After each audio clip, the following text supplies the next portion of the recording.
You are listening to Nerd Best Friends, a podcast that covers the nerdy conversations you're already having, or wish you could. It's the nerdiest thing you'll do this week.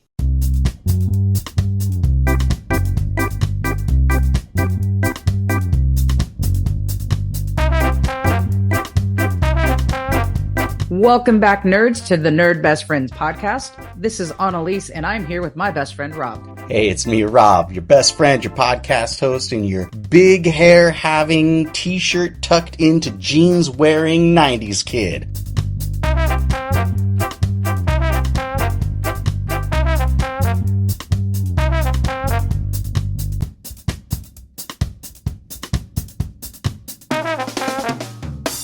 You forgot about the pleat. The Nerd Best Friends podcast can be found on Apple Podcasts, Spotify, YouTube, and more. Subscribe and follow us now. Rob, we are at episode 21. Our podcast can now legally purchase alcohol. That's great. Maybe I can send the podcast on beer runs for me so I don't have to leave the house. Or at least have the podcast at your favorite nerd bar and have a drink with it. Even better. Today we are nerd watching television from the 1990s, aka the decade of rad.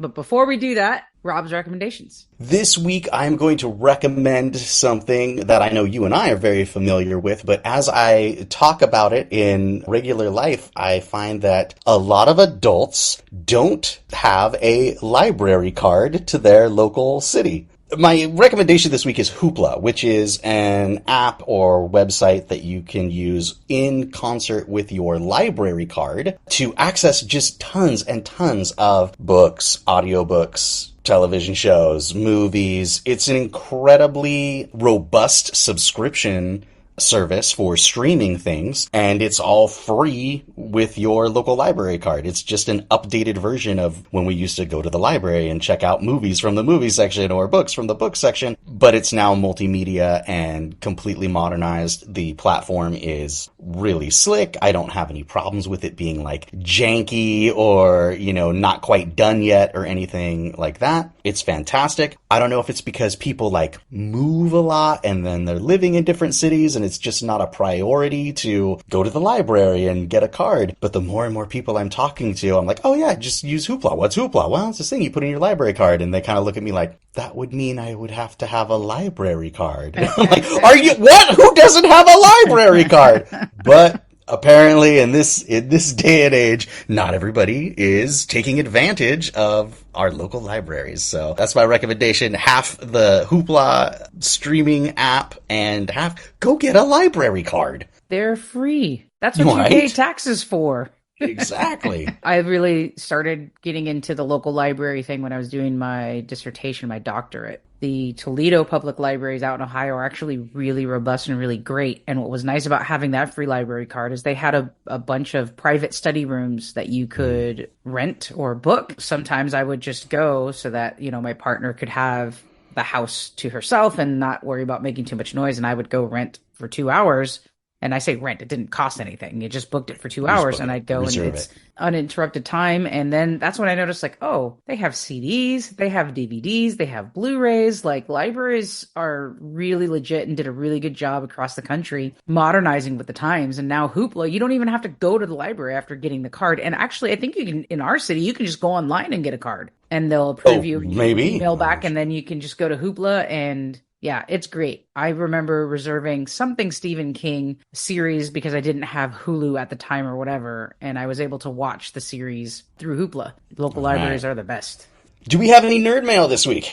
Yes, we do, Rob. We have a question on miniature painting that we got from a listener, particularly, what is Rob's opinion on pre-painted minis on your game board? Pre-painted minis are great. They're easy and they look better than blank plastic. I have hundreds of pre-painted minis because when you are getting into tabletop role-playing games such as Dungeons and Dragons or Pathfinder, all these kinds of things, and you want to get started, my biggest recommendation is to go onto eBay and to search for D&D miniatures lot. What you will get is you will get people who are trying to offload their miniature collections. Don't know if this is the same as it was 10 years ago, 15 years ago, but people will have collected all of these minis from the different like booster packs and army sets and different things that they've collected over the years, and then they're like, I'm not using these anymore, I want to get rid of them. So here's 150 pre-painted WizKids models for $100 or $200 or whatever it is. And that's a great way to get your collection kicked off and started. Yeah, I'm in favor of them. I still buy some today, especially for specific needs that I have. For an example, we call it the Father's Sons game, where there's like 4 pairs of us that are all dads with our kids that are the same age. And we're going through a Dungeons and Dragons campaign.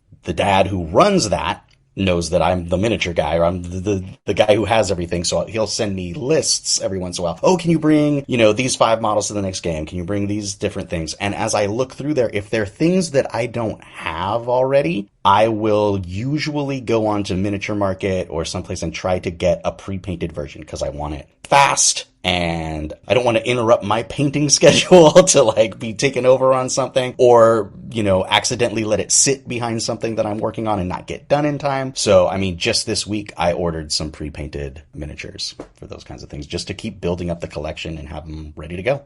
Right on. And I also wanted to mention in this question that some games rarely, but sometimes do come pre-painted. I did mention during our summer episodes that I purchased Betrayal of the House on the Hill, which is a haunted mansion, the tile, like the Curse of Strahd tile game. Those minis came painted out of the box. So I wasn't expecting that. I thought the pictures on the outside were just for display. And I opened the box and I'm taking out all the little chits and getting everything all set up in the box, and the minis were already done. So I didn't have to paint those. We're just going to sit down and play it. So sometimes that happens as well. And obviously they look good because they've been done by a machine or professional hand somehow. The decade of rad. Rob, the 1990s. For us, this was teenage into adulthood years, preteen and adolescence, basically the entire decade. I know I turned our podcast age in 1999. So yeah, in 1990, I turned 11 years old, right? Yeah. So junior high school, this is what was being impressed upon me through my television. And a lot of these, at least on my list for 90s television shows, are shows that either I still watch on repeat or really, as I looked at this list, really framed a lot of my thoughts, opinions, understandings of the world. It's just really, impression is a good word because of our age at the time these shows came out. A lot of my humor is out of some of these shows. Yeah, I agree. I've definitely stolen a lot of things from these shows. Is that, like I mentioned, they were impressionable upon me. I tried to keep my list to shows that I thought were good, right? That have value or that I would either recommend or watch again.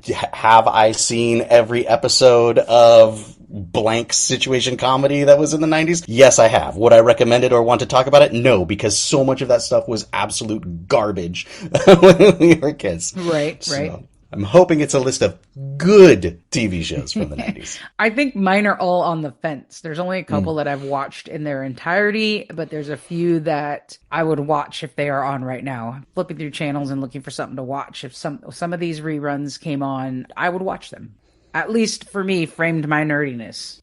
What is your first 90s TV show that you'd like to talk about? Well, this is kind of a given, but I have to add it to the list, and it's Buffy. No, of freaking course it is. Duh. Right? We had a whole episode. We talk about Buffy a lot. Buffy really does more than anything. We can banter and argue about the quality of the show and this, that, or the other. At the end of the day, Joss Whedon delivered a show about a female heroine who is the decision maker, who is the boss, who has the powers. That really hadn't happened on TV at the extent that it was. I appreciated I was a college freshman. I was 18 when the series premiered, so I was already considered an adult. But your formative college years, those formative years, 18 to about 25, this was my show that I had a lot of invest in and personal relationships out of and friendships out of. Having it all centered around a strong woman character was important and most impressionable for me as I was growing up. So my love for the show is all of the things, all the drama, all of the really good writing episodes, and even the not great episodes. There's episodes that Joss Whedon wrote out of anger because the WB was making him do alcohol is bad for teens. So Beer Bad is an episode in like season 2 or season 3. It's awful. It's awful.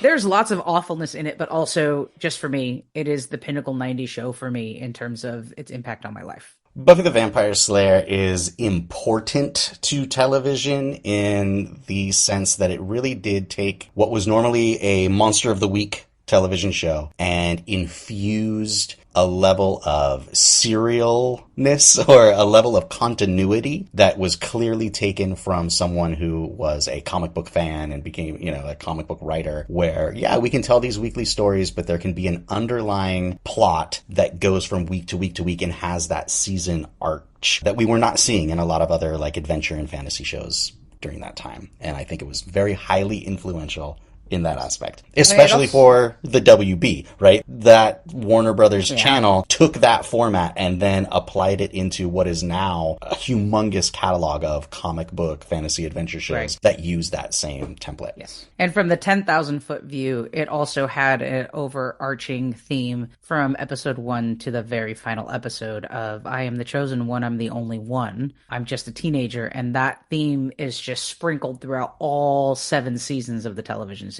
So, it's pretty amazing stuff, regardless of whether or not the show itself can be stomached in this day and time. The first show I'm going to talk about barely fits. It is from 1999. It is a show about teenagers in high school or maybe high school adjacent, depending on how you look at it. It's a period piece written in 1999 about maybe 1979 or 1980, but the parallels between that decade and what they're doing kind of in the 90s and what we're familiar with kind of gives it a meta feel. This is also a show where you get to see some young versions of some very fun actors that we still think of today, and this show is Freaks and Geeks.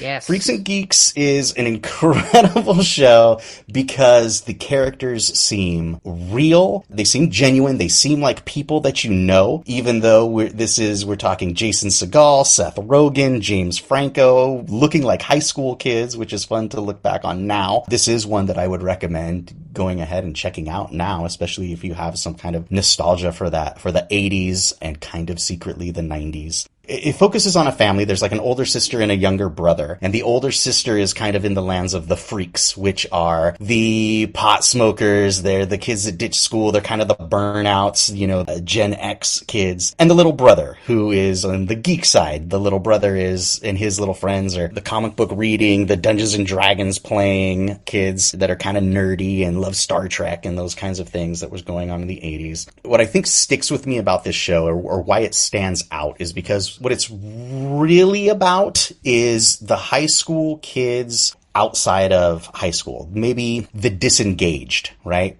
A lot of high school dramas focus on, there's the football players or the basketball players, and there's they have conflict with their teachers or their guidance counselors. They're worried about what college they're going to go to, or this one's in the marching band. And it's very high school centric. This show takes place a lot at a high school, but these are the kids that don't want to be there. These are the kids that are out of there at 3:00 and going off and having kind of their own adventures in that age group. So while there is a context of high school to kind of set that stage, it's really about kids that are not very interested in high school. And even though we see we see students who are engaged and they what's your thing? Oh, I'm in the play, or oh, I'm in the band, or oh, I'm on the tennis team, or oh, I do this. There's a lot of kids who aren't. They're just kind of putting in their time, and they've got a lot of all their other interests and adventures happen somewhere else. This is a show about those students, which I think is different than maybe your kind of run-of-the-mill high school drama, which is why I think it sticks with me. Well, and the themes are so strong that you honestly forget that's a period piece until they make it really obvious it's a period piece and into that specific time frame. I also like how it takes, because it's also on my list, so I also like how it takes the idea of the popular kids and the jocks and the greasers, if you will. It takes that idea and flips it on its head, because both of these groups would be seen as outcasts by those groups. So you have, the geeks and the freaks. So I like that feel, and those themes make it seem like in the 90s it was absolutely relatable to our age, despite its being placed in late 70s, early 80s. Absolutely. Like, I think a lot of people will say, oh, Breakfast Club is such a great movie because it's about your different high school cliques and everybody's kind of represented and these kind of things. I think Freaks and Geeks is a updated, maybe, I don't know, better, but one that I prefer more take on that idea. Well, it goes more in depth. Breakfast Club shows you 5 different types. This is 2 of those 5, and then exemplified and amplified and given their stories, giving the Anthony Michael Hall character some amplification on who he is and why he is. Yeah. That was on my list too. And what I did is kind of book my lists by category. So I want to talk about one that is very similar to this, but it is a teen in the 90s. And it's animated, the series Daria. So here we have that idea of Freaks and Geeks, but it's Daria. She and her best friend, I think the best friend's name is Joan. They are not connected with school. Daria is very monotone, no excitement. She doesn't want to be at school. She's got the sister who's, the skinny blonde cheerleader, dating the football player, and just oddball parents. Her whole point is minimal effort to anything that has to do with school. And then outside of school, she crushes on her best friend's brother who's in a band, and they go to these grunge shows, and it's really the anti-hero story animated, and it's so funny and it's so good. Am I right that this was an MTV production? You are correct. And was it the same creators as Beavis and Butthead and King of the Hill in that, or am I just glossing that because it was an MTV animated thing? That's a good question. Let's look it up real quick. I actually don't know the answer to that question. I do know Beavis and Butthead came first, and Daria was kind of maybe a response to that. It was a spinoff. It was a character from Beavis and Butthead. Len Elcher and Susie Lewis. I do not think those are the King of the Hill or Beavis and Butthead guys. So no, but it's the same vibe, if you will, as Beavis and Butthead. Beavis and Butthead obviously are outcasts, and they don't want anything to do with school, and they just want to go around and be teenage boys and mess around. Unlike Beavis and Butthead, they have Daria come off as more book smart and intelligent. Just, I think, disengaged with school. Just like the Freaks and Geek show is the right way to term it. It just doesn't want to be there. It thinks everything is ridiculous, and maybe she's older for her age, but everything is monotone and everything's a joke. And like, my favorite parts are actually like the opening credits. It shows her like in PE, just kind of standing on one side of the volleyball net and just looking and looking. And she sees everyone running around and trying to play volleyball. And then at one point the ball goes by her and she looks up and then sticks her arm out. Like, it's just minimal effort of all the nonsense rigmarole of what high school life is. It's really good. Yeah, that is 90s as 90s can be, right? That if there was going to be a statement of what is the 90s, it was that idea of looking at the world and being like, man, people sure are running around working hard for no reason.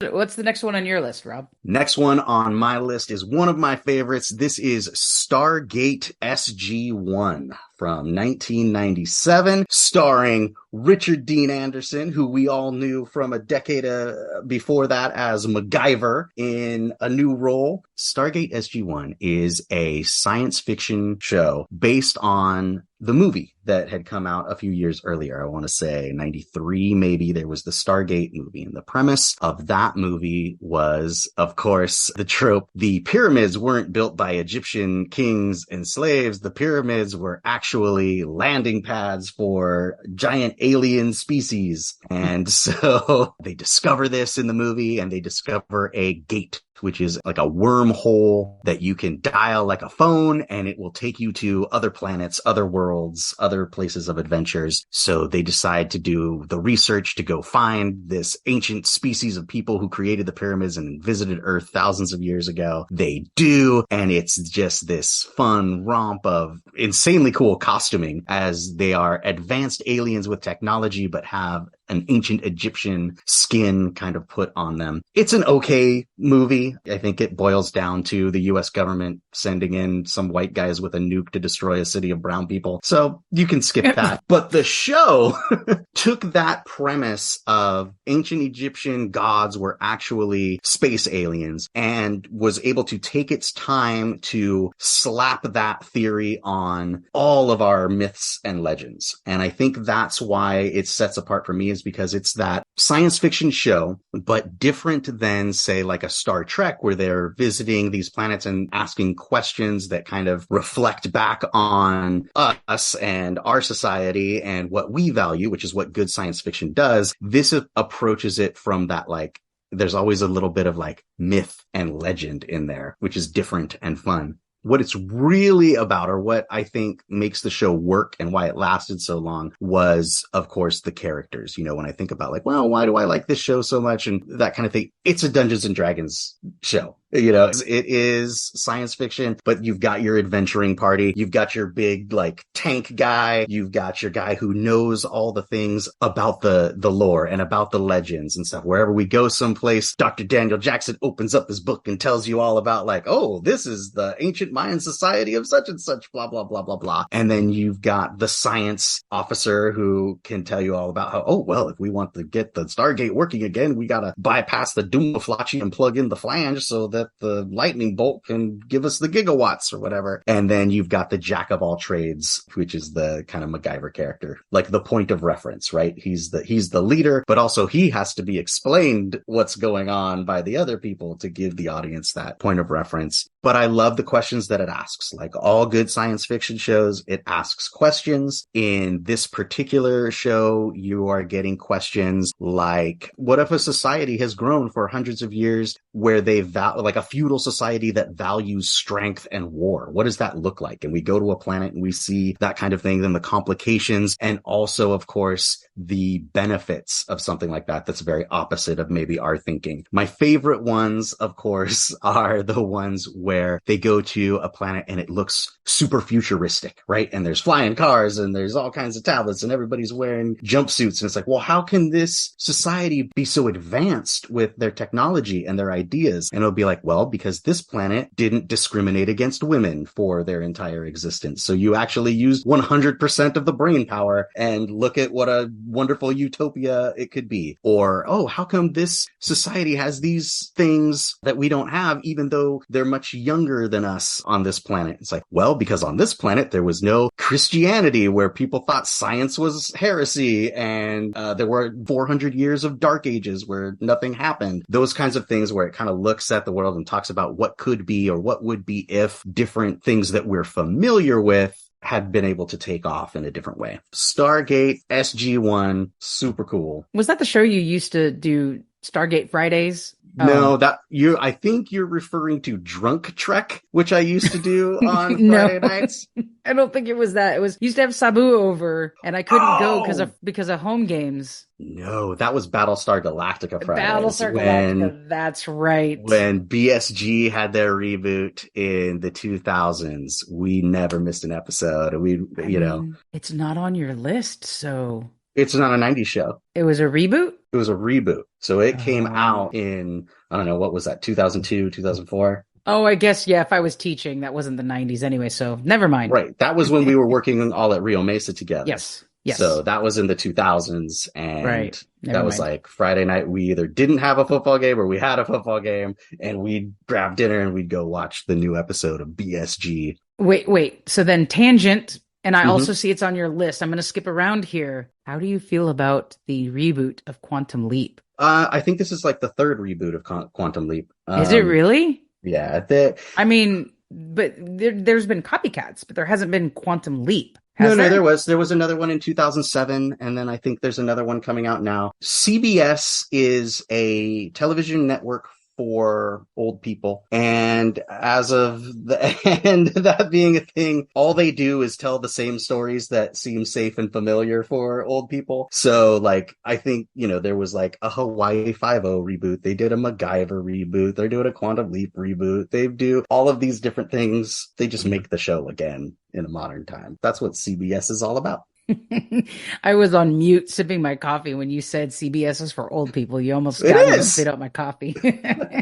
I also saw the commercial for Quantum Leap and I was like, didn't they just do that? And then I realized I was watching football on CBS. I was like, oh yeah. And now I'm going to see a commercial for Magnum PI. And then I'm going to see a commercial for Hawaii Five-0. Then I'm going to see a commercial for MacGyver because that's what they do. So no, I am not excited about watching the third reboot of Quantum Leap. Well, while we're there, let's talk about Quantum Leap. I'm surprised I didn't put it on my show. I think I considered it an 80s show, even though it really is not. It's really not. It came out in 89. I did not put it on my list for some reason. I thought it was on my Nerdwatching the 80s list episode, and I don't think it was. So let's talk about Quantum Leap. Let's stay in the sci-fi realm. All right. I was going to save this one for the end because it is definitely my pick of the field, my favorite one. Theorizing that one can time travel within his own lifetime, Dr. Sam Beckett stepped into the Quantum Leap accelerator and vanished. He found himself trapped in the past, facing mirror images that were not his own. That part I had memorized. I didn't even write it down. But there's every episode starts with the theory of the show, which is this dude in the far, far future of 1999 invented time travel. And time travel in this show,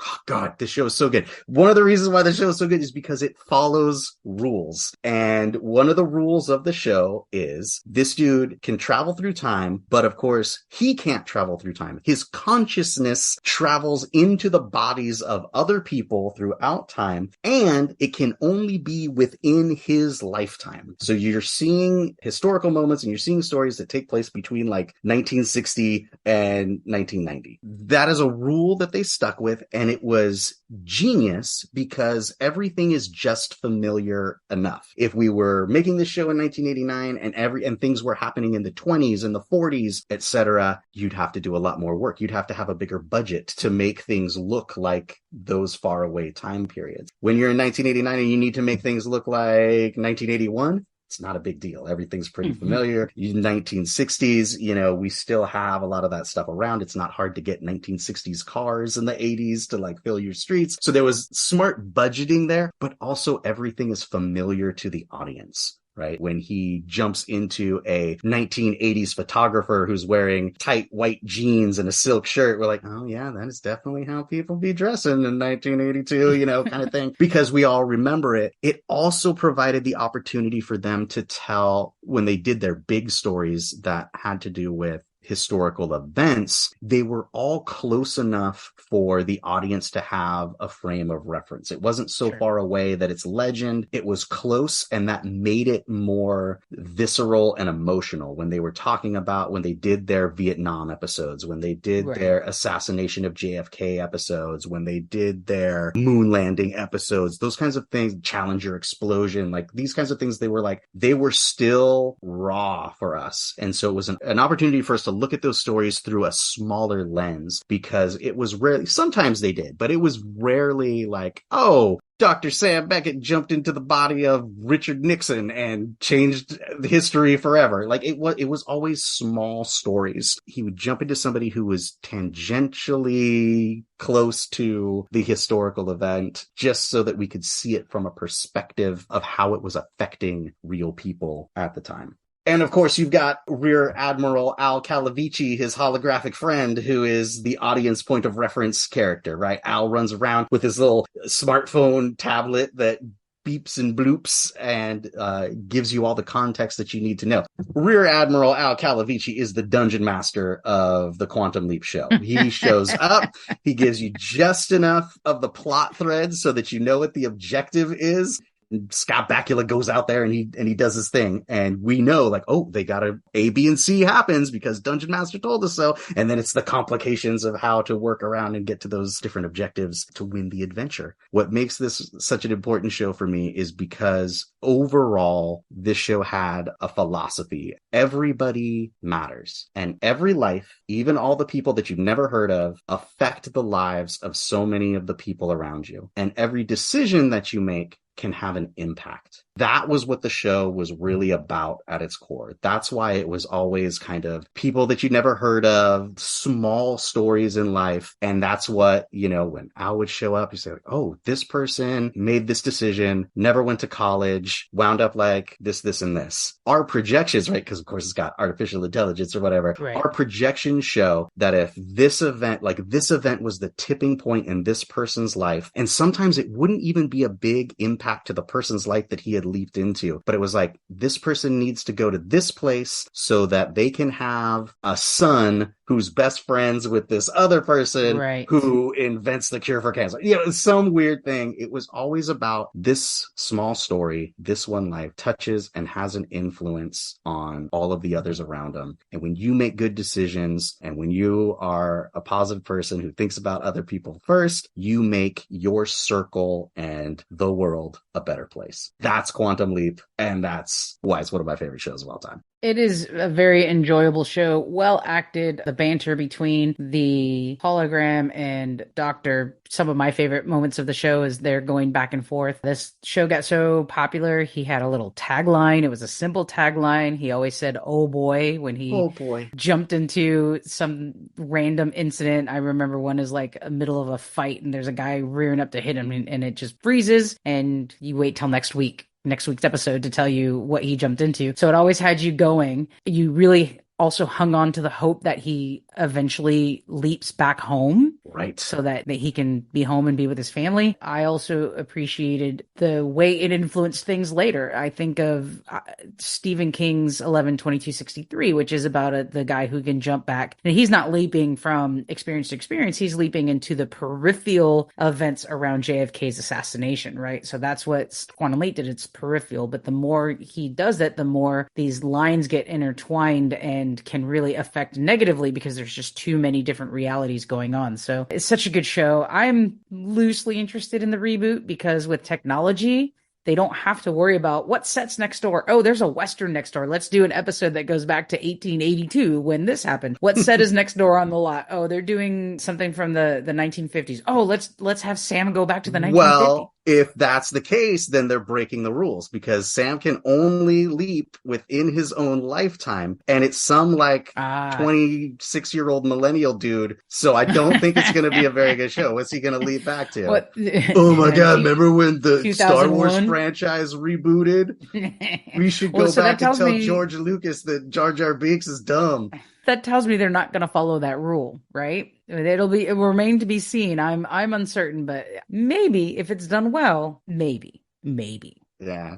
You can go ahead and let me know about that. I did two of the things you said that I wanted to expand on. One was, yes, that was a thing that TV shows used to do is they would have some sort of like a very TV moment. For Quantum Leap, it absolutely was. Every episode ended with there was the happy ending. He did it. And then he would glow all blue and leap into the next person, which was like your next time on Quantum Leap. But they didn't do it that way, right? It wasn't like next week on Love Boat. It was boom. You see, he zaps into somebody. He's looking around all confused. He goes and looks into a mirror. The mirror image is somebody different, but always slap you in the face. It's an 80s pop star lady, or, it's a baseball player or something like that. And you look in the mirror and go, oh boy. And then the credits would roll. Dukes of Hazzard would have the thing where the car would jump and it would stop and Waylon Jennings would say some witty rejoinder and go to commercial. Yes, exactly right. Watch the Duke boys as they... Gosh. And then the other thing that you said that was funny that I should have mentioned earlier, we were talking about when you were mentioning the oh boy, was in Stargate SG-1. It was something I picked up from that show that still haunts me today. And I'm sure as someone who hangs out with me, you will know the expression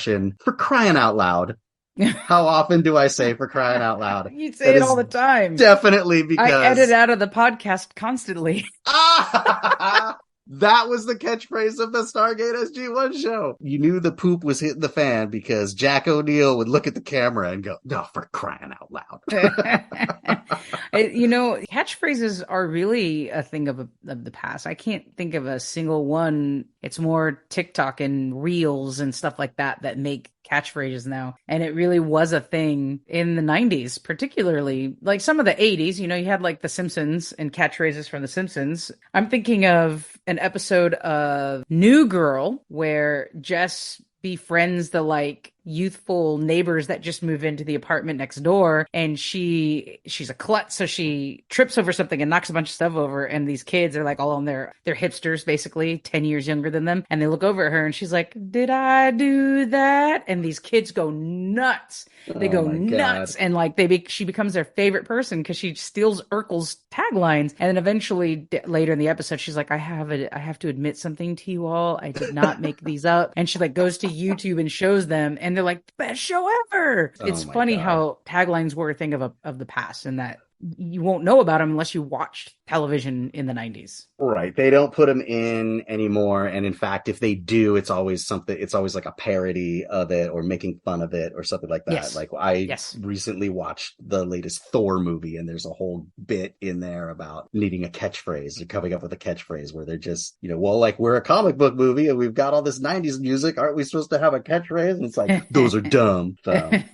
So staying on sci-fi area stuff, I have 3 shows I listed. 2 of them I did not watch very much at the time for various reasons. The first one's X-Files. X-Files was a phenomenally popular television show that was about a skeptic and a believer in sci-fi, horror, ghosts, whatever. And they were FBI, secret file. They worked on the phenomenons. I didn't watch a lot of this show at the time because it ran at the same time as Lois and Clark, which is later on my list. So I missed a lot of it, but I have watched reruns. And there's an episode Stephen King wrote and directed, which is really good, about a dude who gets a tattoo that ends up talking to him. And like they find out later it wasn't actually talking to him. The ink poisoned his bloodstream and it poisoned his brain. And it does a lot of these types of things where it works with urban legends and myths. And you have your 2 hero and anti-hero, if you will, against each other. And of course, tension between the 2 of them and stuff like that. But that was a really popular show for sci-fi. Did you watch X-Files when it was on? No, I was not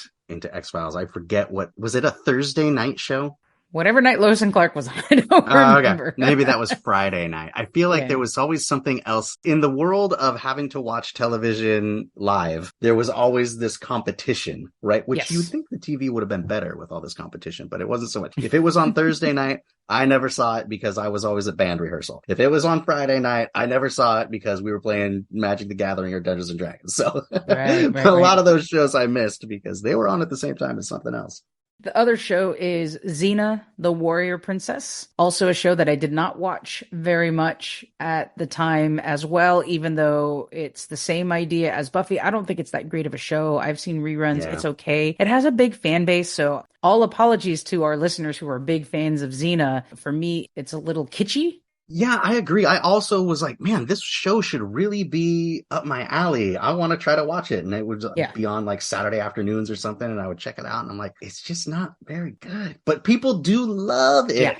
And I love the idea behind Xena, right? Like a Wonder Woman. She is blessed with superpowers. She's super strong, and she is the badass female. And there's obviously a theme to the shows I watched. I was clearly searching for female representation in the things I liked to do and see and watch, and representations of myself. Never could really get into it, but I do appreciate seeing some reruns here and there. The last one in this sci-fi realm, I put Roswell on. This was another WB show as they got popular with Buffy and then Dawson's Creek, and then they were coming up with the next teen drama. Here comes Roswell, about a young man who is an alien and he is living amongst humans, and I can't remember if he knows or doesn't know that he landed in a spaceship. It's not like a superhero. They live in Roswell, New Mexico. And they have the Area 51 type thing. Yeah. And they're trying to discover what's going on in Roswell while they're living there. And I know my roommates watched this a lot in college. I watched it from time to time. It really stuck more to the teen drama side of it more than the sci-fi side of it. So it didn't hold a lot of interest for me, but I do know it was a popular show in this sci-fi realm in the 90s that may be worth a look at. I've never heard of this show. There you go. I can't attest to how good it is. I don't remember, but I do remember it was pretty popular, especially among young females at the time. Interesting. Well, you know what it sounds like is a show that I have seen called Eureka, which was a show on the Sci-Fi Network that they did that had a great cast. It was very much like this, where it was like, oh, you know, Eureka has this secret town where they do all these kinds of like government experiments, and there's always something going on behind the scene, but it's very cute. It's got a lot of heart and comedy kind of to it. Yeah. Eureka's really good. And you said that was the last one. We've got way more science fiction on here because apparently We do? the 90s was a golden era of science fiction, and I love science fiction. So I want to talk about Sliders, starring Jerry O'Connell and John Rhys Davis. Another show that asks a lot of questions about what if. Basically, evil Jerry O'Connell from an alternate universe shows up with his little TV remote control that can open up breaches between dimensions or multiverses, shows up and like ruins Jerry O'Connell's life. And Jerry O'Connell's like, hey man, you can't do that. And like beats him up and takes the TV remote that opens up doorways to the multiverse and jumps in. Pilots are weird, but I'm pretty sure they didn't invent it in the show.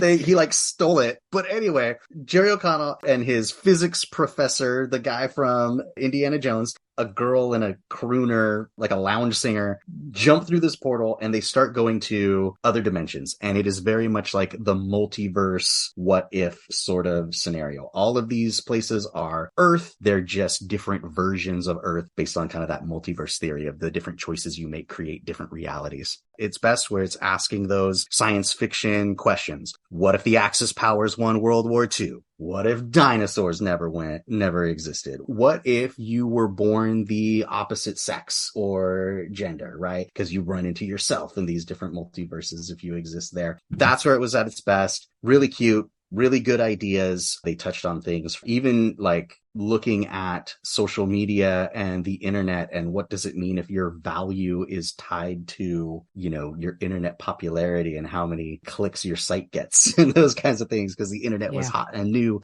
Just another one. We won't spend too much time on it, but Sliders from 1995, another great science fiction show from the 90s that I loved. You know, I've heard of the show and I knew it was Jerry O'Connell, but I've actually never watched the show. I don't know how it holds up, you know, all of these years later. It was a 90s sci-fi show where it was kind of, besides comic books where I was sort of aware of it, this was the show that was like all about the multiverse and about how like a different reality or a different version of everything we know could also exist. But depending on the different decisions everybody makes it a completely different place. You have other things on here that are... The last one that is perfect because it's the last one is Futurama. Matt Groening production, because this takes everything that I love. Clearly, we have established a baseline that I have seen every science fiction show over the last 40 years.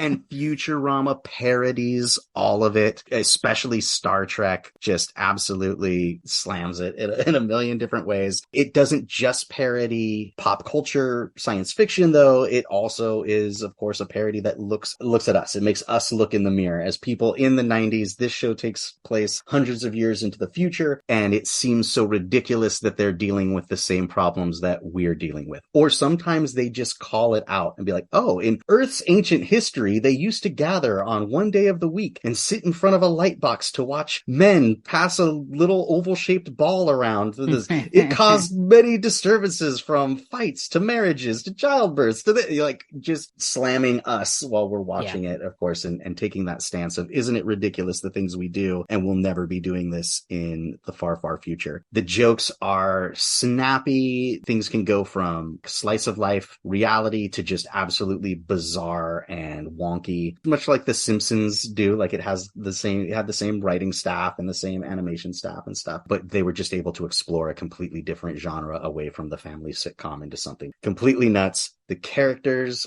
they're all lovable. They're all a little different and they're all ridiculous, but they are absolutely lovable. And the show, even after it was originally canceled on Fox, it was then picked up by Comedy Central, and it was then picked up by one of the streaming services. Like, it just keeps going because people love it so much. Bending Rodriguez, one of the greatest characters in all of television history. It is so brilliant because one of my favorite sci-fi tropes is, of course, like the robot, right? Your team has to have a robot in it. The robot is always the fish out of water. The robot doesn't understand what's going on. The robot says things very plainly that maybe you shouldn't say out loud. Those kinds of things, is that classic robot trope in science fiction. Bender in Futurama just turns that completely upside down, where he is instead the most human of the crew, and specifically just the most debaucherous, the most vulgar, almost like, here's what we're going to do. Instead of making our robot trying to emulate what humanity is, we'll make them the most human ever, and all of the worst things about people that they could possibly be. And it's just to hilarious effect. I've seen episodes of that here and there as well. It's funny, and it's been on for a long time, just like The Simpsons. You're right. It won't die. And even now, like every once in a while, you'll flip on Netflix or something, and it's like a Futurama movie was made. That's how they're doing it. Is that it for the sci-fi? That's it for science fiction. The remaining things on my list are all animations. So do you want to jump back to maybe comedy or drama from your list? What I will do is talk about this little subcategory of sketch TV. So we know sketch TV a lot from things like Saturday Night Live. In the 90s, there was this little renaissance. There was a boom. There was a boom of sketch television for sure. And some of that started with Kids in the Hall, which I think actually started in the 80s. So it leaked into the 90s, became really popular, and was also in the 90s. And this is a group of guys from Canada who had oddball sketch TV. Then you had In Living Color, which was the Wayans brothers, Damon Wayne to be specific.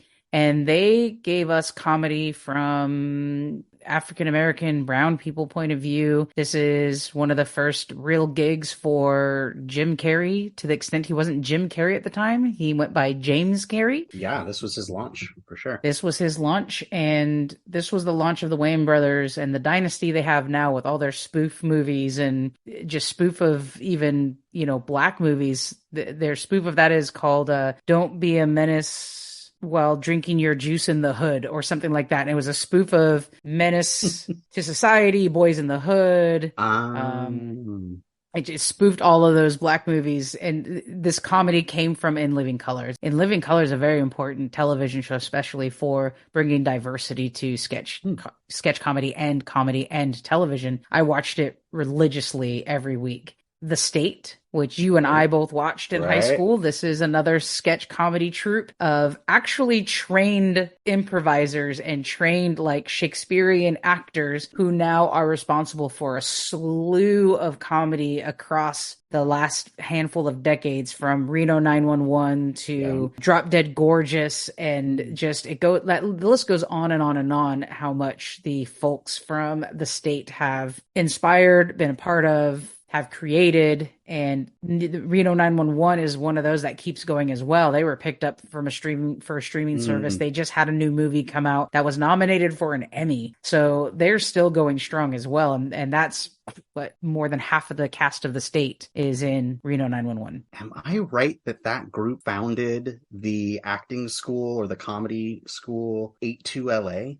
I believe they did. Yes. Yeah. I believe they did. I believe you're right. I know that has had a great impact on young people getting into acting and comedy. I'm not 100% on that if I'm right. Listeners can tell us about who was responsible for that, but that is sticking in my head but don't they have some kind of foundation where they reach out to city kids in LA and train them on these kinds of things? I feel like that's stuck in my head somehow. I remember there's 8 of them, 8 or 9 of them. So not all of them stayed in the storytelling, movie making, in front of the cameras, behind the camera. So that's where I think that comes from. And I do think you're right, but the State's hilarious. I still will laugh at their episodes now. And later in the 90s and into the early 2000s, you had Mad TV, which I didn't watch as much of, but it was definitely Mad TV, In Living Color, The State, Kids in the Hall. These shows pushed the boundaries more than Saturday Night Live would at the time. Right. Saturday Night Live was just pure comedy, and it wasn't necessarily improv comedy. The sketch comedy in these shows particularly really pushed the boundaries of being funny and also being socially relevant. especially in living color. So Mad TV did that as well. They could be more politically incorrect because it wasn't a weekly live show. A lot of my humor, I realize now, comes from these types of shows. In the 90s, and when we were in high school, improv groups and improv troops were very popular. We had a lot of classmates that were in outside troops, and I remember going to their shows and laughing my tail off and even trying to get into it myself, but I can't keep a straight face. I'm like Jimmy Fallon. I cannot help but laugh. So I did not make a very good improv actor. These are shows I recommend going back and watching some reruns of. Some of the humor, of course, is 90s based, so just a fair warning. They could get away with a lot more off-color humor than it was more accepted to do more off-color humor than would be acceptable in today's standards. So do be aware if you are a listener who is not aware of that, especially the state. Go find some skits. They're off the wall and oddball and hilarious. Improv troops and rollerblade hockey. You could not shake a stick in Southern California without hitting one of those things. Ultimate Frisbee. Add Ultimate Frisbee to that list. That was super 90s out. Hacky sacking. Hacky sacking at the beach. Will you take your rollerblades off? You got to take your rollerblades off to put it. I don't know. I think those are two different crowds because you got to have your skater shoes to do your hacky sacking, not your flip flops on the beach after you take off your rollerblades. Yeah, Saturday Night Live, and then don't forget to mention Monty Python, because if we're going to be talking about Monty Python, sure.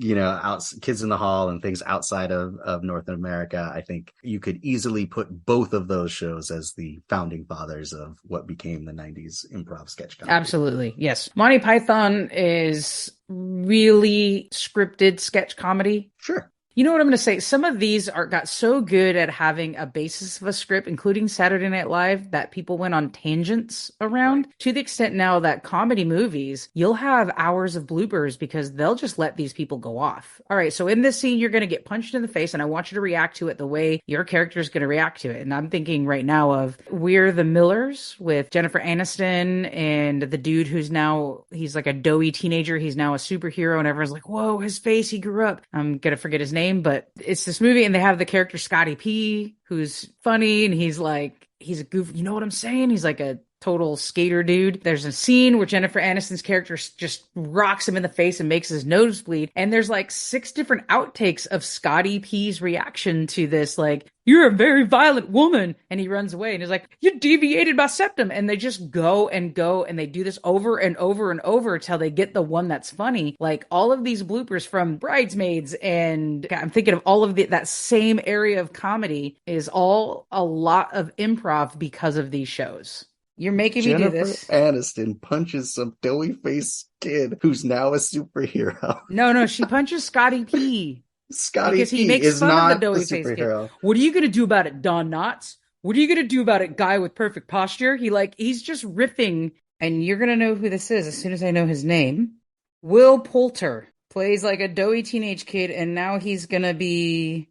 He's going to be Adam Warlock in Guardians of the Galaxy 3. Oh... All right. But a bunch of years ago, and how old is We're the Millers? It's from 2013, so like 10 years old. So he's like this gawky little teenager dork kid. Anyways. Yeah, so moving on. Okay, so that's sketch television. The only other thing on my list that's loosely related to sketch comedy is Whose Line Is It Anyway? It's a British show. Right. There's now 2 versions, I think, of American version of the show. Like Saturday Night Live has been on for a long time. I watched a lot of it in the 90s, and that is improv gaming. So it's super nerdy. It's an improv game show. It's super fun as far as like they set up that premise and then they go for it, and there's a fake point system for how funny they are. It's very subjective. Love Whose Line Is It Anyway? And they travel. You can go see live shows as well. And the live shows, they can be raunchier and more, even more off the cuff, which is the push for that, because comedy can be dirty, and when they're on television, they have to limit themselves. So wanted to just mention that as a closeout to the sketch comedy area. I believe you said you had a bunch that were animated. Yeah, I wanted to go through some of the animated offerings that I have from the 90s. The first one that I will start with is Batman the Animated Series. And we have talked about Batman the Animated Series on the podcast before. It is to me the quintessential Batman, whether it's because I was at that age when it came out that it just, well, this is what Batman is. But I feel like it takes everything you loved about the 60s super campy Batman that we all knew, just decided to take it 100% serious. They're like, right now, Batman is a known quantity. Everybody knows who Batman and Robin are. They know the Penguin. They know the Joker. They know all this stuff. We don't have to do any heavy lifting to get an audience for Batman. But what we're going to do is we're going to do the complete opposite of what that show is. And we are going to treat it 100% super serious from here on out. Just absolutely incredible, has influenced Batman and Batman storytelling and comic book storytelling ever since. They put it on in like prime time. It was on in like the late afternoons instead of Saturday morning. So it right away became a little bit more legitimate. It wasn't throwaway television while you're eating your sugary cereal. It was something that everybody could watch. Kids and adults, when they got home from work, could check it out. Bruce Timm artwork, that style of like the square jaw, the broad shoulders, and the little tiny feet art style influenced DC animation and drawing action figures, comic books for the next 30 years. That's what DC superheroes look like, is how they drew them in this show back in 1992. The Rogues Gallery went from one-dimensional, like, this is the one that tells riddles as they get punched in the face. This is the one that squirts water out of a flower while they're getting punched in the face. This one's the one who looks like a penguin. They made every villain in the Rogues Gallery at least two-dimensional, right? They had a backstory. They had motivations that you could understand. They acted the way they acted for a reason, and they were dangerous. They weren't goofy costumes with henchmen. They were criminally insane. It just becomes so much more interesting. Is why is Gotham City like this? Why are these criminals not just goofy and silly clowns, but criminally insane, which makes them unpredictable, which makes their motivations extreme, where you see like, oh, they've got a tragic backstory, and they springboarded off of that into this extreme criminal behavior. Completely changed comic books and the way we look at superheroes ever since. And of course, we talked about that this show being responsible for Harley Quinn. Harley Quinn was not a comic book character. There was a Batman the Animated Series character, and the success that character has gone over for the last 30 years or so. That's why Batman the Animated Series is an important animated show from the 90s. And it's not the only, if I'm not mistaken, it's not the only animated superhero-based show you have on here. This is true. The other ones that I have are the Spider-Man cartoon from the 90s and the X-Men cartoon from the 90s. Now, the X-Men cartoon from the 90s was extremely popular to the point where here we are 30 years later, and as billion-dollar movies like in the MCU are punctuating moments with the theme song. I don't know if you've caught this on some of the movies that they've been doing, but they've been starting to hint at or straight up show X-Men characters, because I think they're going to be doing I think they're borrowing X-Men from Fox, kind of like how they have Spider-Man from Sony. Yeah. So you'll have a movie and like, you'll see a wheelchair and it'll pull up, and in the soundtrack of the movie, you get a little doo-doo-doo-doo-doo-doo. The theme song from the 90s television show in Ms. Marvel. They're trying to figure out like, well, were you exposed to radiation like the Hulk? No. Are you from another planet? No. I'm something else. These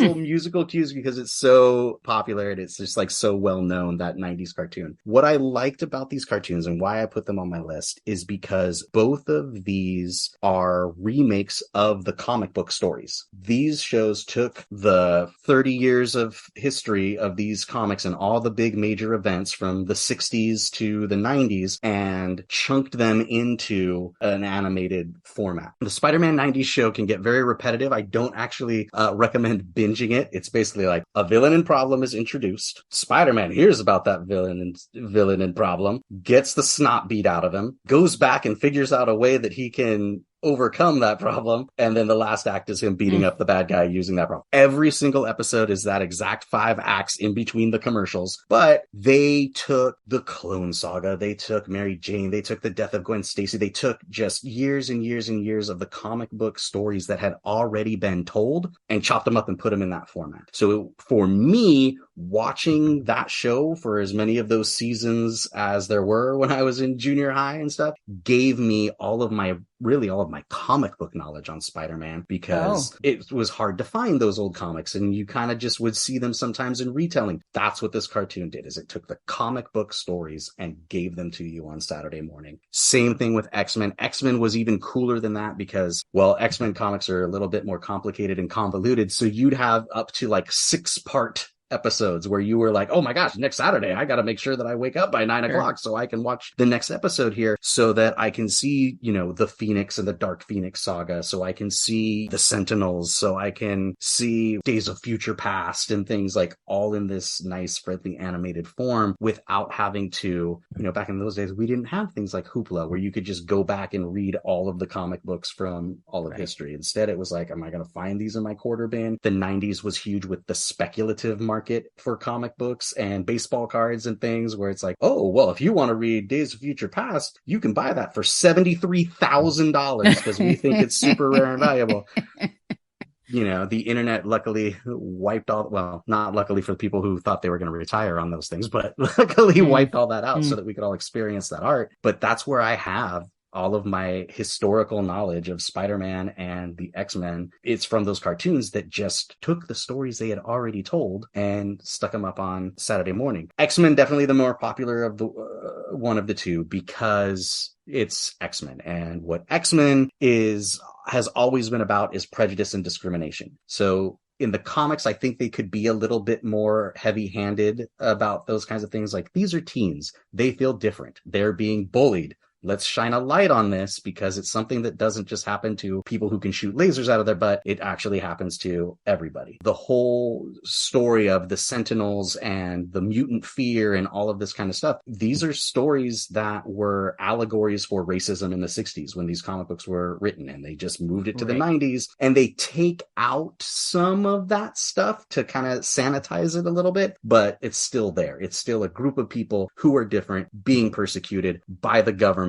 who has an agenda to keep them down. The X-Men comic books move from being an allegory about racism and civil rights to the AIDS epidemic and how we treat people that are different and have conditions, and talk about being a mutant as a medical condition, and can we cure who you are, and you know what I mean? And there's so many parallels to that. Those things do eke their way into the cartoon, or at least in a way where you can see it and know, I think that's what they're really talking about. I can look at the cartoon title and be like, oh, Days of Future Past, and go read that book to kind of get the more detailed version of it. So those two animated series from the 90s absolutely informed my comic book knowledge, made me love the X-Men and Spider-Man. It's interesting to hear that, because I have not watched any of these animated series ever. And so to hear that they're dropping those musical hints in the MCU, now I'm interested. Like, I want to go YouTube the theme song and then go find these instances, or at least have an ear out for it as I'm still catching up. The 90s X-Men theme song is one of the most, is the best cartoon theme song in history. If you just type that into YouTube, you're going to see how many people have done covers and versions and parody. Everybody plays the 90s X-Men theme song on their Spanish guitar, on the recorder, on their techno beat drop, on their heavy metal version, like whatever, because everybody loves the 90s X-Men theme song. One show on my list loosely related to this, not because it's animated, because it's about superhero, is Lois and Clark. I know I've talked about this a lot, and we're having a Superman episode this season, so I'm not going to get into it, but Lois and Clark follows Clark Kent basically the moment he goes to Smallville and walks into the Daily Planet to get a job, and meeting Lois, and then everything that happens. I did a rewatch. Again, I'm not going to talk too much about it. I think I really watched it because I had a crush on Dean Cain, simultaneously had a crush on Terry Hatcher. So I watched it, got into it. I loved the idea of this part of his story because my very loose knowledge of Superman at the time was, he's the superhero and he lives in Metropolis, but the idea of going back to the moment he lands, and I know this is all in the comic books and it's canon in the comic books for decades, but as someone who didn't read them growing up, this was a cool show to watch. So of all the superhero things, and there are many as we go into the Nerd Watching the 90s movies episodes, there is so much superhero stuff in the 90s, including the animated series you just mentioned. This is one of many, and this was the one that I watched in the 90s when we were growing up. I have one more on my list, and it's not really a nerdy show, but for me, I find it in a nerd category because I am a nerd about law to the extent that I was almost a law major in college. Really? I was undecided my first term in between, do I go to music education or do I do pre-law? I was really uncertain and took a law class my first year at USC. So Law and Order is a show that started, I think, late 80s and is still on today in different variations. I watched a lot of that show then, and I watch a lot of it now as it untangles what the legal system looks like and how it affects and pushes and pulls on a particular case of the week kind of deal. And they eventually evolved into seasons where they had a long stemming thing going on as they dealt with cases of the week. One of those ensemble shows where some of them constantly change. Actors come in and out of it. So it's realistic to life. Because I can imagine if you work in the legal system, you're not going to stay with the same people your entire career. So it's on syndication all the time now. It's one of those, like, if there's a Law and Order marathon on a day that's like my cleaning laundry day, I will put that on and let it run. Enjoy watching, obviously, a fictional idea of the legal system, but still they take real cases and then fictionalize them into something tangible and can be fixed in an hour. If you watch some of these episodes from the 90s, you will see cameos from people who aren't famous actors yet. So that's a fun little game to play too. Like, oh, look at young so-and-so. I'm trying to think of someone that I saw on the show. You could see lots of young people who became very, very famous actors later as they became adults. So it's a good show. I'm a nerd about law. I like watching it. Apparently so do so many people because it's on syndication all the time.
What's the nerdiest thing you did this week? This week, I'm actually going to go back in time to tell you about an experience that I had during our off season, as promised. I think in the last episode, I was talking about what I was 3D printing, not realizing the 3 days I spent building my 3D printer. Prussia MK3 special whatever, their mainline one that they build. You have two options. You can get the printer assembled and tested from the company, which has an increased cost, or you can build it yourself out of all of the parts. Comparatively to other 3D printers, this is a more expensive 3D printer. And the reason is because all of the parts that go into it are top of the line parts. And when I received my kit to build it, you could really tell that, oh, all of these parts came from different places and were carefully curated and then pretty, not loosely, but like just boxed up and, sent out to me. Watching YouTube videos and getting ready because, of course, like the shipping takes a while. So I think these kits are also built on demand. When you order one, they say, okay, give us a couple of weeks to put together your kit and then we'll send it out, because I think they're then going out and ordering the boards, the harnesses, the wires, the the hot ends, all of these different kinds of things and putting it together for you so that they can keep getting high quality products from these places and don't just keep a stock of it sitting on the shelf and getting outdated. But I was expecting it to take 20 hours. That is what I had kind of looked around at different people who had been building it, and some were like, oh yeah, it took me about 12 or so hours. But a lot of people were saying, I made a mistake and had to go back and take some stuff apart. So expect this to be a big project. And I was thinking like, okay, well, if I can do 20 hours or less, I'll consider this a victory. Box came. I actually took out my big gaming tabletopper surface, spread everything out, got it. The instructions for this kit were phenomenal, like a big thick book and available online. I actually used the PDF version of it so that I could like zoom in on things and highlight or make little check marks as I go. Absolutely cool. And what was cool about the PDF version of the instructions was here's the instructions, and then you can leave comments on it. So if something was unclear, or if I felt like, ooh, this feels a little tight, like maybe I'm doing it wrong, other people who have built it had put comments in and said, hey, I found this to be easy if I did this. Like there was one where I had to like stuff some bushings into a cylindrical thing. And so he said, and I was like, oh my gosh, this is really tight. I don't think I'm doing this right. I'm going to break it. And I went and I looked in the comments and I said, oh, this is really tight, but it's the exact same size as a AA battery. So if you put a AA battery on the end and shove it down, it'll slide in nice and evenly. Like little tips and tricks like that made the experience go really, really well. They even put a running joke throughout the whole thing. The kit comes from Sweden. So you open the box and there's a bag of Haribo gummy bears sitting on the top. And they integrate that into the instructions, right? It says like right away, hey, don't eat all your gummy bears because this is part of it. At the end of every chapter, segmented assembly, you get how many gummy bears you're allowed to eat depending on the complexity of the different things. And it kind of jokes through like what an important step it is on the gummy bears the whole time. Just an outstanding experience. It did take super long. There were moments of frustration and fatigue, certainly going into it, but I know every inch of that 3D printer. When something goes wrong, I know how to fix it. Also, how difficult it will be to fix it because I don't want to do it again. It took so long.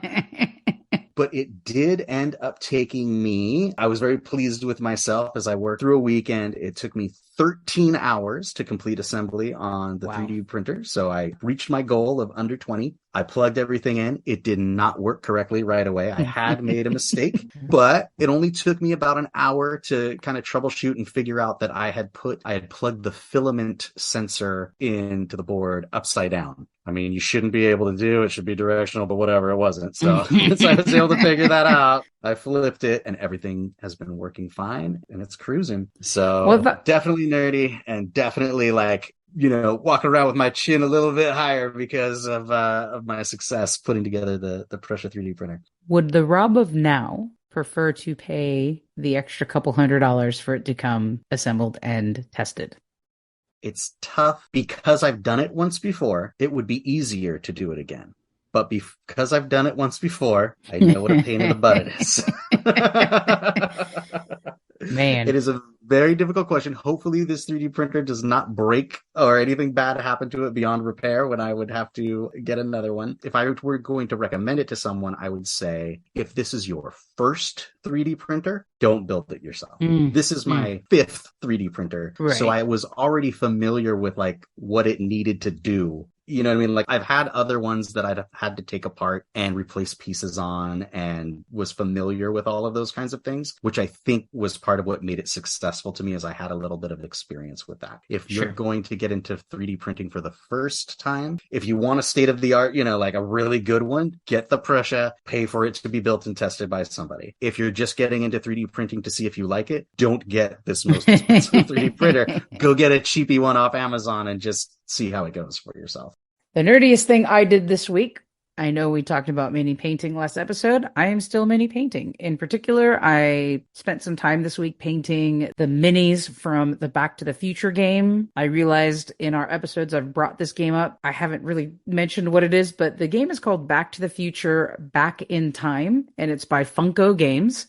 And the DeLorean actually is already like a mini Matchbox car. I thought it was a color. I thought it was like a plastic color. I don't know what I was seeing the first time I opened the box. But so I don't have to paint the DeLorean DeLorean. It came with 7 minis, and I am halfway done those, and I've been just still painting. I have not yet had time to play a game, but that's next on my list. But this week, I made sure I booked some hours in the week for painting. I'm excited about that. I have heard, I don't think I've played any Funko Games yet, but that company, they have a lot of good licensing. It sounds like they have good gameplay. They keep coming up in like board game podcasts and things that I listen to is, oh, this one's by Funko Games. I don't think I've played one yet, so I'm excited to see how that goes. Neither am I, so I'm excited to have you over while we play this game in my decently okay painted minis.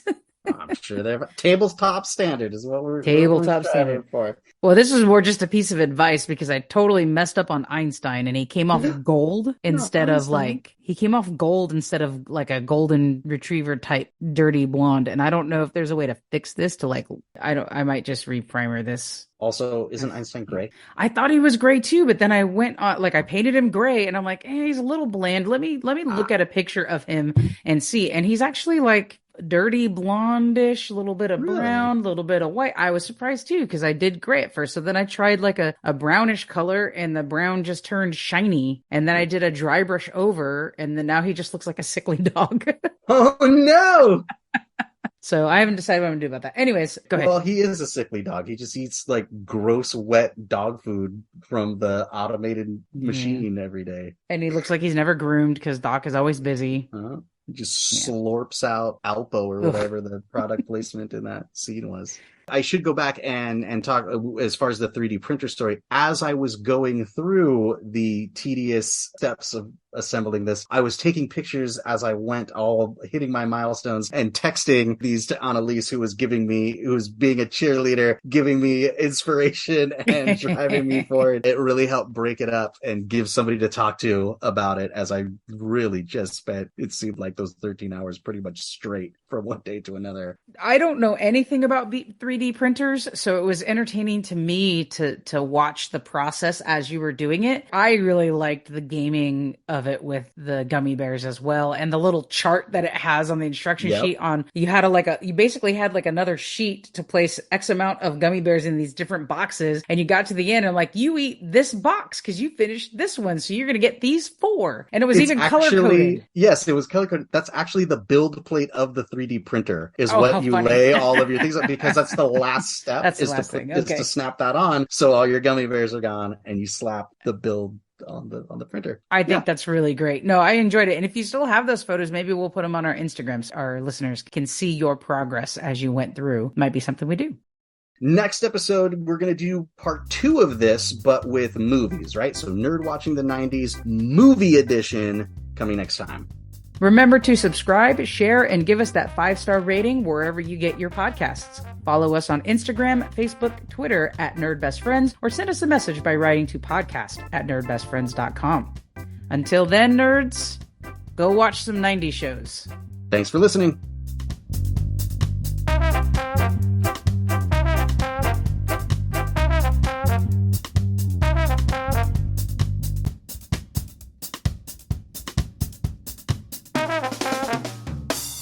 Oh, here, since you're going to... Sorry. Do we have any nerd mail this week? We do. Thank you for asking, Rob. That was corny. I'm taking it out. What's your name, man? Sky P, you know what I'm saying? I'm plotting to somehow, after this episode comes out, get that sound clip so that every time I send you a text message, your phone is a recording of you in that voice saying... You deviated. It's hilarious. You got to see this. We got to see this blooper. It's funny.